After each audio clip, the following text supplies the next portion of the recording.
Hoje vamos conversar sobre o livro A História de Nicolás I, rei do Paraguai, imperador dos mamelucos.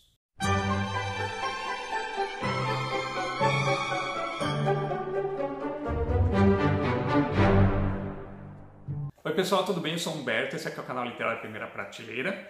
Bom, hoje eu vim conversar com vocês sobre essa minha leitura curtinha aqui, esse livro anônimo, tá? A História de Nicolás I, rei do Paraguai, imperador dos mamelucos, publicado pela editora Unesp, tá? E que foi publicado em 1700 e não sei quanto, e que se você pega sem saber nada, você pega o livro, você vai começar a ler, você pode achar que ele vai falar realmente desse Nicolás I, que foi um rei do Paraguai, imperador aí dos mamelucos aqui na América do Sul, que é o que aconteceu com muita gente na época que o livro foi publicado. Tá? O livro, então, no século XVIII, quando ele foi publicado, ele se tornou um best-seller e as pessoas liam esse relato como se fosse uma história verídica, como se realmente existisse esse cara aqui na América do Sul, no Paraguai, na Argentina, aqui no Brasil. Seria a história de um espanhol, um cara que nasceu na Espanha, chegou a se casar na Espanha, abandona a mulher lá, se junta aos jesuítas e vem para a América. E aí então ele está aqui no período das missões jesuíticas e ele acaba se tornando um líder dos guaranis e construindo um império que até é reconhecido. Ele vem então, teria vindo para São Paulo e se tornado o rei dos bandeirantes aqui, dos mamelucos aqui de São Paulo, imperador e formado um grande império, né? O Voltaire, até inclusive, chegou em duas cartas dele mencionar esse Nicolás I como sendo um personagem verídico, né? E só depois, posteriormente, que ele fica sabendo que a história era inventada e que então ele admite isso numa terceira carta.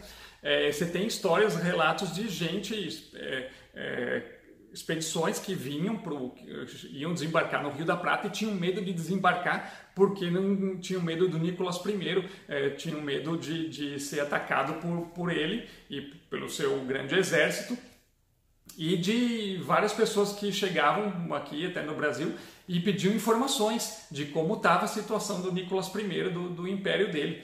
O livro ele é dividido em duas partes, como se fossem dois relatos. Então a gente fica primeiro sabendo essa história dele desde a Espanha, como ele veio para o Brasil e como ele se torna então rei do Paraguai.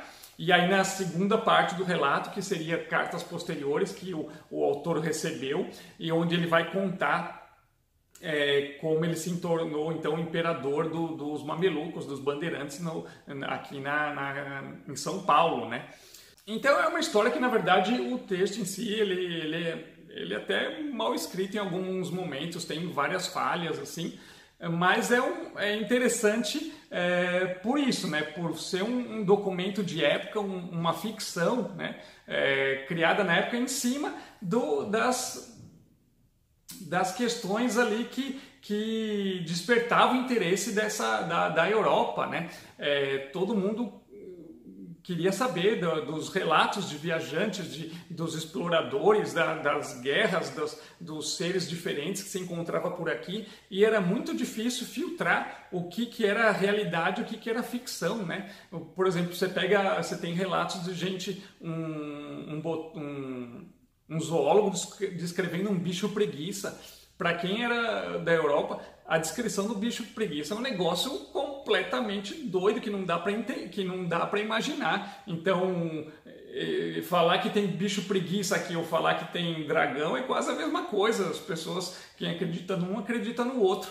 Então, é uma época onde os relatos era difícil separar os mitos do que realmente era real, né? Num mundo novo, completamente diferente, que começa a ser explorado. Mas é um assunto que despertava o interesse de todo mundo. Todo mundo queria saber um pouco, queria saber do que era aqui a América, né? Então é isso. Então foi uma leitura rápida e ela é legal para isso, para a gente ver um texto completamente ficcional, mas feito de uma forma passando várias localidades que existem, falando de tribos que existem, de povos que estavam aqui, e então que fica difícil mesmo separar o que era realidade e o que era ficção. Então é isso. Vejo vocês no próximo vídeo. Um abraço.